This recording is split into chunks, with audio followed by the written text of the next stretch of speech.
garagewarrior.com, and today I want to talk about should you do high intensity interval training, so HIIT. Now this has been a buzzword now for maybe 10 years or so. People started getting into interval training, they started getting into high intensity interval training, and the whole goal was for you to get a better workout in less time. Now let me give you my perspective on cardiovascular exercise and when it's necessary, when high intensity exercise should be implemented, okay? So most people still get kind of bombarded with the muscle magazines talking about medium intensity cardio, just your steady state, like I'm breathing but I'm not dying kind of cardio. I think that is the worst type of cardio for you to do for both health and fat loss. And why? It's because you're sitting in a state where your body's producing the wrong hormones, things like cortisol, and it's not producing the right hormones, things like growth hormone, testosterone, okay? So that's why I don't agree with that medium intensity training. And you can define medium intensity training as kind of between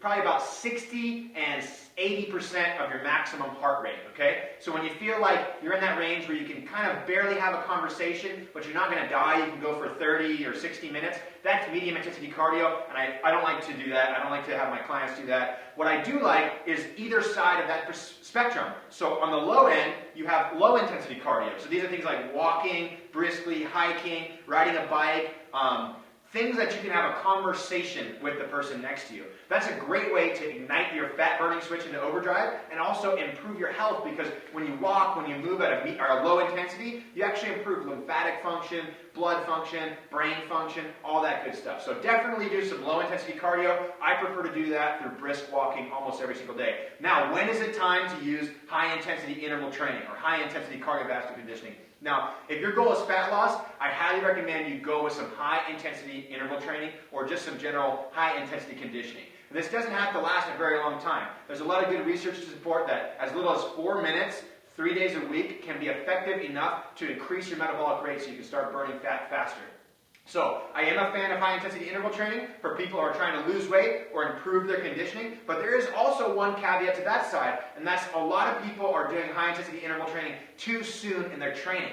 To me, you have to build a foundation first, and the foundation is proper movement, proper strength, and movement also includes breathing, and then finally, we want to do that cardiovascular side of training, okay? So if you're entering training, you're brand new to it, it's better to learn how to move through mobility and bodyweight exercises, and then get strong through more complicated bodyweight exercises and some weight training or resistance training, and then finally, it's time to do some high intensity intervals. If you ignore building that foundation of movement and strength first, it's likely that you'll get injured or you're going to burn out. You're not going to get the results you want from high intensity interval training.